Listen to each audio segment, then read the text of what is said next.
rimwe nababwiraga ko yuko Amerika, ibihano bya Amerika bidashobora gukanga Ubushinwa.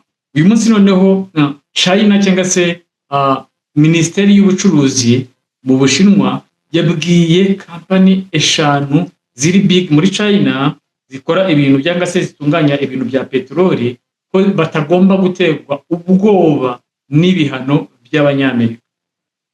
Reka turebe muri ibyo y'ubushize nababwiye ukuntu Swift cyangwa se ubu systeme amabanki akoresha ari kugura mu gihe wagiye kwishyura ibintu ku isoko mpuzamahanga cyangwa se kugira ngo nawe wakire amafaranga y'umukiriya wakwishyura ku isoko mpuzamahanga.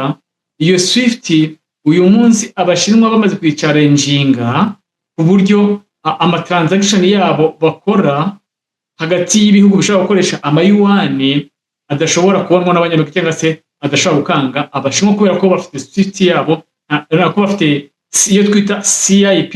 Uko nababwiye ntabwo bakeneye ya Swift y'Abanyamerika kugira ngo babashe kugira ngo babashe gukora amatransaction yabo. Noneho China has instructed 5 Chinese refineries to ignore US sanctions on buying Iranian oil. Nukuvuga ngo ibi ngibi byatangajwe na Reuters. Noneho China Minister of Commerce saying the United States cannot recognize, implement or comply with the sanctions. Nukuvuga ngo nta buryo ifite bwo kugira ngo igire ikikora ku bihano bashobora gushyiraho Ubushinwa. Ndetse bashyiraho ibihano bihe niba tuvuge nabwiye ko Iran mbere muri 2021 Iran yasinyanye amasezerano y'imikoranire mu kubaka infrastructures. Hari imihanda, hari za ports, hari za railway, nukuvuga imihanda za gari ya moshi, ibyambu, noneho n'imihanda isanzwe. Nukuvuga ngo ni projet nini irimo billions zigera muri 400. Ari amasezerano ashingiye ari hagati y'Ubushinwa na Iran. Bivuze iki rero? Bivuze ko na transaction zose bakoze uburyo Iran icuruzanye n'Abashinwa ntabwo bigaragara kubera ko Abashinwa ntabwo iyo transaction cyangwa se iyo partnership hagati ya Iran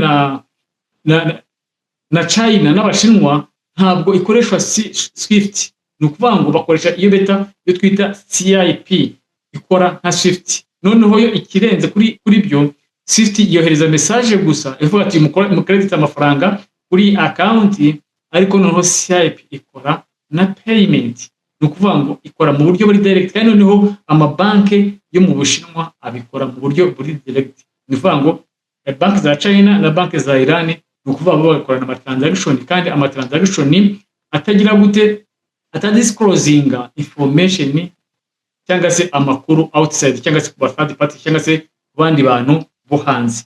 Noneho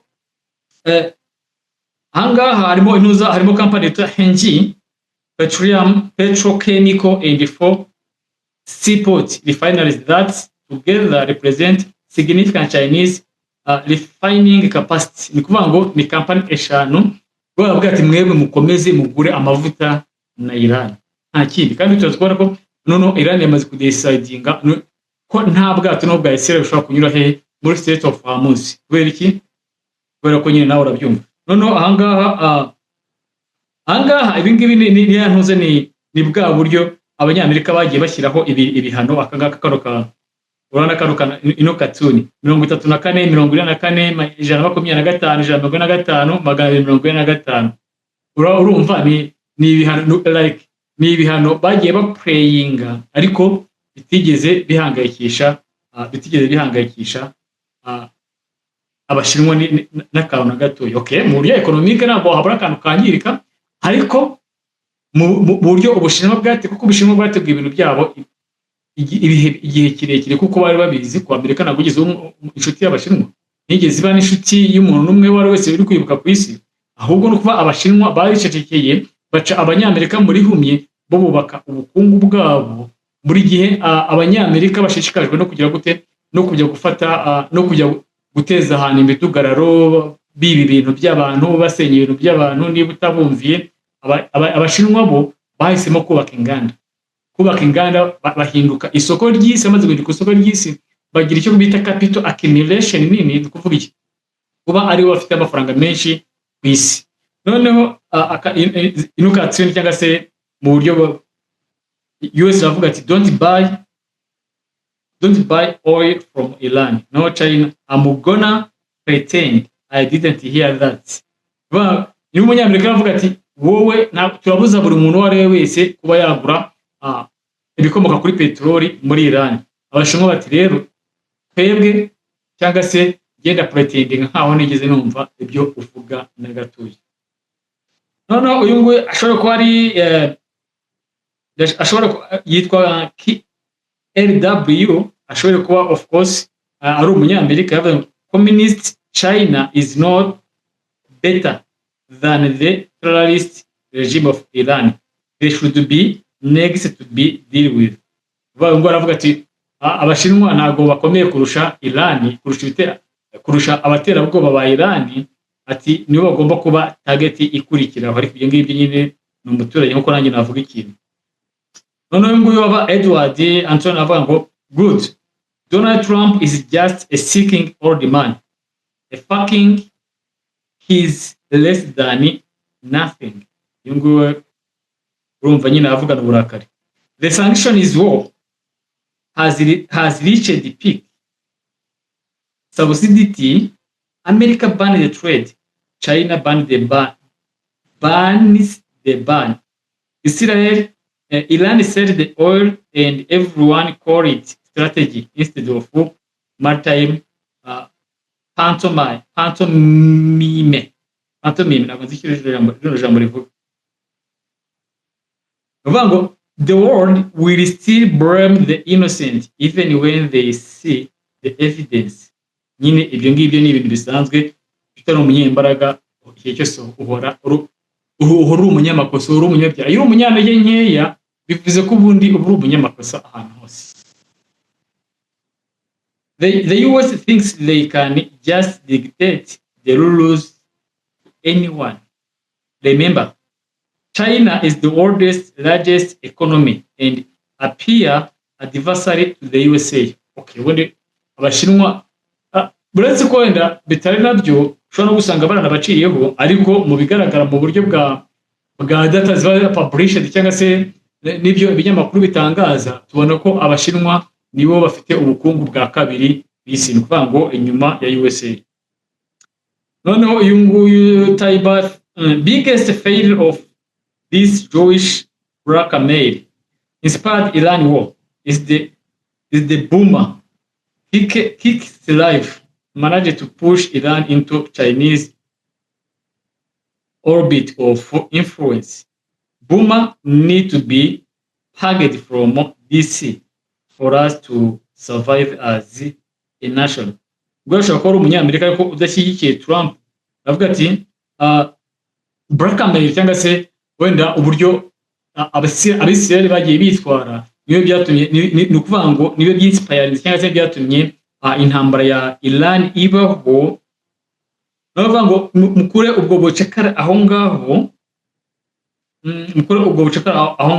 kuko nibwo bwatumye byibura Iran ibona Ubushinwa nka orbits, ni ukuvuga ngo nk'uburyo bushobora kuyifasha. Noneho kavuga ati izo boomers zigomba gukurwa muri DC for us to survive, ni ukuvuga ngo kugira ngo twebwe tubashe kubaho. That direct challenge to the US sanctions, ni ukuvuga ngo iyo ngene ni uburyo noneho buri direct, noneho za US sanctions zigiye kugaragara ko hari abantu bashobora gukora. Okay, twe muri Afrika sidukora kubera ko yaba dufungiye inkunga, badufungiye amadolari, ntabwo twabasha gusurvivinga. Ariko igihugu cyamaje kwiyubaka, cyo cyamaze kwiyubaka. Reba igihe Iran imaze mu bihano kandi yafashijwemo n'Abarusiya ndetse na China. Noneho reba Abarusiya igihe bamaze mu bihano nta kintu byabatwaye. Uyu munsi kuva muri 2018 cyangwa se na 7 Trump yatangiye kwimpozinga ashyiraho tariff, no kuvuga ngo nibwo 2017 je pense cyangwa se hagati ya 2018 nibwo intambara y'Abashinwa n'Abanyamerika ishingiye ku bucuruzi yatangiye. Iyo ntambara ntekereza ko ariyo yabaye katalizeri y'ikintu twita coronavirus, kubera ko agushaka kumbwira ko habayeho tuvuge wenda ngo habayeho conflict hagati ya Ukraine n'Abarusiya, noneho ibintu byose cyangwa se ingufu coronavirus yari ifite zigahita zigenda, ahubwo nuko babonye indi ntambara isimbura iyo coronavirus. Ariko ugiye kureba neza uburyo abanyamerika aribo batangaje coronavirus imbere n'amakimbirane cyangwa se na conflict bari bafite hagati yabo abanyamerika n'Abashinwa, ubona ko harimo akaboko k'iyo corona abanyamerika bari bafitemo. Ndetse ugiye kureba neza nk'umuntu mukuru ushobora gusanga baragira ngo byibura ibicuruzwa byo ku isi byose bihabwa akato. Ndavuga ibicuruzwa by'Abashinwa, ni ukuvuga ngo abantu bavoidinge kuba bajya mu Bushinwa kugurayo ikintu na kimwe. Noneho uyu nguyu avuga ngo Dear China, you can't buy Iranian oil because of the American Navy. Fifth fleet is on the way. Uyu nguyu urumva arimo aravuga ati ntabwo mwabasha kubigura kubera ko abasirikare cyangwa se ingabo za Amerika zirwanira mu mazi ziri mu nzira ziri kuza.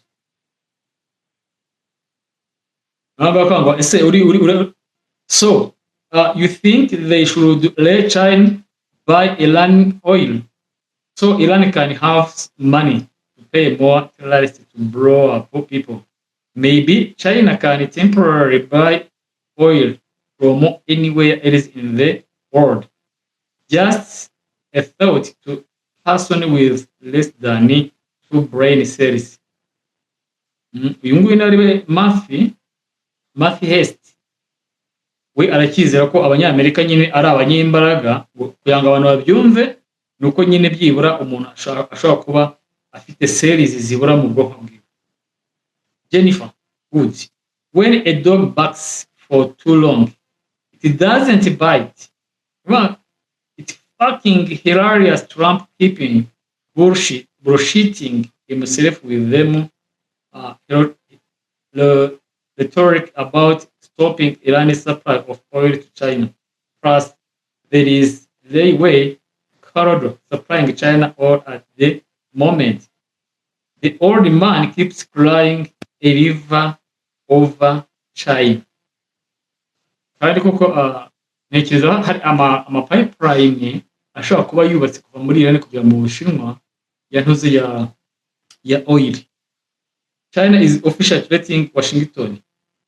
Red lines. Ngo wa murongo Abashinwa barimo bararenga wa murongo abanyamerika baba barakase muri ari red line cyangwa se ni wari umurongo utukura. As suggestion while fueling its economy on the cheap.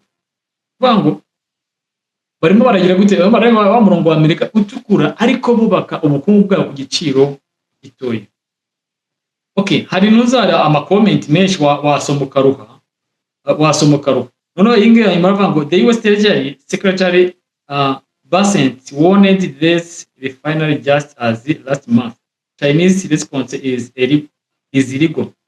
Junction blocking the sanctions entirely. We are witnessing the formal decoupling of global energy market in real time.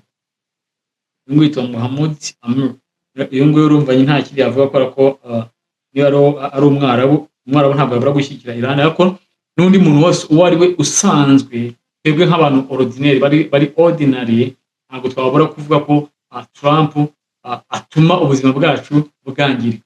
Rero reka mbere twebwe buriya essence cyangwa se ibikomoka kuri peteroli muri 2021 muziko bitagiraga no ku gihumbi, none uyu munsi kuva icyo gihe maze kwikuba inshuro 3 zirenga. Kuvuga ngo ugiye kureba niba yari imaze kwikuba inshuro ni nka 300% mu myaka 6 yonyine. Wumve icyo impact rifite ku bukungu, nawe urahita wumva ko ibingibi kabisa abanyamerika badukorera atari ibintu bizima.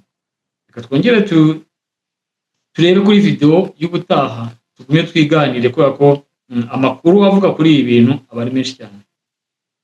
Niba ubona ko ari ngombwa gukora subscribe kuri iyi channel no kubisharinga no kubirayitinga, kandi utayobora atari ngombwa nabwo nta mpamvu, ubwo hari impamvu yabyo ubona ko atari ngombwa. Kandi ufite igitekerezo ya muri comment ubwire. turi kumwe rero, reka turebe video ikurikiraho.